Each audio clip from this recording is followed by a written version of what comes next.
Hello friends, beauty spec and cook চ্যানেলে আপনাদের সবাইকে স্বাগত জানাই। আজকে একটা হার্ট শেপ কেক আপনাদের সঙ্গে শেয়ার করছি। কেকটা নিশ্চয়ই খেয়াল করেছেন, আমি উপরে প্লাস চিহ্ন করে নিয়েছি, নিয়ে দুটো কর্নার আমি কেটে নিচ্ছি। কেকটা আমার চকলেট ফ্লেভারের ছিল, 1 পাউন্ডের কেক।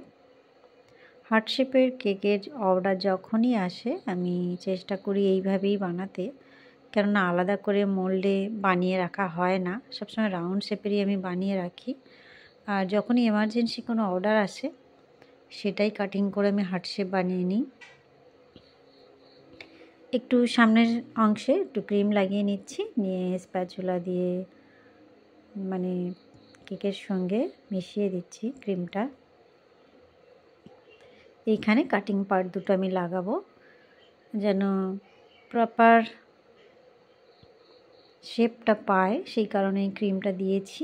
এই যে আস্তে আস্তে আমি এটা চেপে চেপে এখানটায় ভালো করে লাগিয়ে নিচ্ছি। যত বড় মাপেরই হার্ট শেপের কেকের অর্ডার আসুক না কেন, এই প্রসেসে করলে বেশ সুন্দর একটা শেপ পাওয়া যায় হার্টের, আলাদা করে মোল্ডের প্রয়োজন হয় না। আমি সবসময় এই প্রসেসটাই ফলো করি।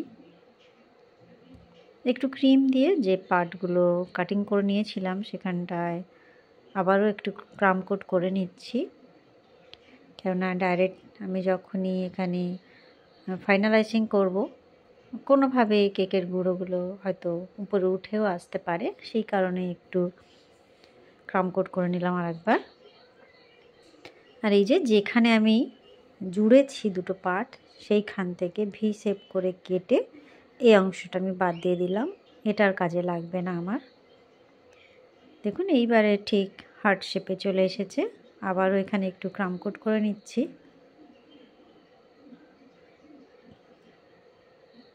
ক্রাম কোটটা করলে মানে কেকের ফাইনালাইজিংটা সুন্দর হয়, কোনো রকম সমস্যা হয় না। এক চান্সে করতে গেলে কি হয়, তখন অনেকটা ক্রিম ব্যবহার করতে হয়। ক্রাম কোট যদি না করেন আর কি, সেক্ষেত্রে একটু বেশি ক্রিম ব্যবহার করতে হয় যেন কেকের ক্রামগুলো উপরে না উঠে আসার জন্য। সেই জন্য সবসময় চেষ্টা করা ভালো যে একটু 10 মিনিট হলেও ফ্রিজে রেখে ক্রামগুলো সেট করে নিয়ে তারপরে ফাইনালাইজিংটা করলে ভালো রেজাল্ট পাওয়া যায়। এখানে আমি পাইপিং ব্যাগের সাহায্যে ক্রিমটা দিচ্ছি, তার একটাই কারণ, আমার মানে অন্য একটা কেকের কাজ ছিল, এই পাইপিং ব্যাগে নজেলও লাগানো আছে, ভাবলাম এটা দিয়েই করে নিই, তাড়াতাড়ি হয়ে যাবে কাজটা, অনেকটা টাইম আর কি সেভ হয়। এখন যদি আমি প্যালেট নাইফ দিয়ে দিতে যেতাম, মানে আমি যে পাইপিং ব্যাগ দিয়ে করছি কাজটা যতটা তাড়াতাড়ি হয়ে যাচ্ছে, প্যালেট নাইফ দিলে একটু টাইমটা বেশি লাগতো আর কি প্রপার ফিনিশিংগুলো আনতে। যাই হোক, যখন দেখবেন যে খুব এমার্জেন্সি তাড়াহুড়ো রয়েছে, পাইপিং ব্যাগের সাহায্যে করলে আমার মতে সেটা একটু তাড়াতাড়ি হয়ে যায়। আমি ভালো করে একটু ক্রিম দিয়ে এটা ফাইনালাইজিংটা করে নিচ্ছি। হয়তো দেখে মনে হবে আমি ঠিকঠাক ক্রিমটা দিচ্ছি না, আমি আবার মানে ভিডিওটা এত বড় হয়ে যায় যার জন্য কাট করে করে দেখাতে হয়। হয়তো আমি যখন ক্রিম দিয়ে ফের সেটাকে কোটিং করছি সেই পার্টটা হয়তো আমি কেটে ফেলেছি, কোনোভাবে দেখাতে পারলাম না। এই যে দেখুন আমার সামনেরটা একটু মানে ফাঁকা ছিল একটা জায়গা, সেখানে আবারও ক্রিম দিয়ে আমি সুন্দর করে আইসিংটা করে নিচ্ছি।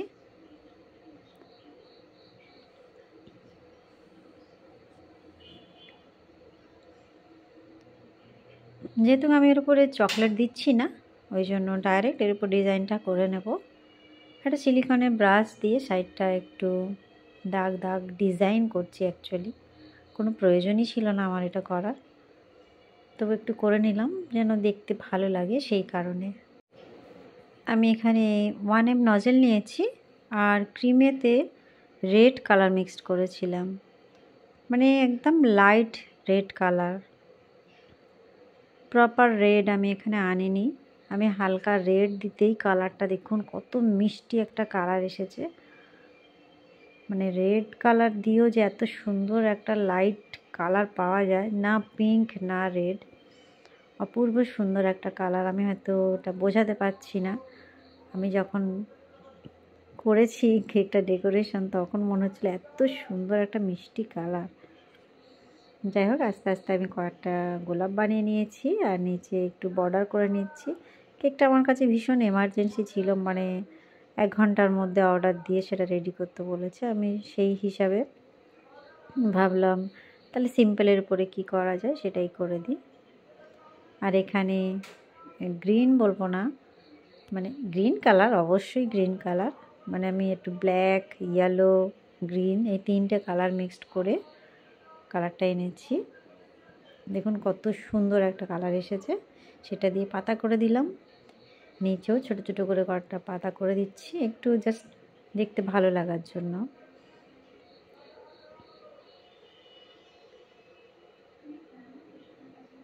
এটা পাইপিং ব্যাগ কাটিং করেই আমি করে নিয়েছি। নামটা লিখে নিচ্ছি এখানে চকলেট গানাশ দিয়ে। ব্যাস, কেকটা কমপ্লিট বন্ধুরা। কেমন লাগছে? ভালো লাগলে বা একটু হেল্পফুল মনে হলে অবশ্যই একটা লাইক করবেন, চ্যানেলটা সাবস্ক্রাইব করে রাখবেন। আমি ফেসবুক, ইনস্টাগ্রাম, ইউটিউব 3 জায়গাতেই আছি, আমাকে ফলো করতে পারেন। Bye bye.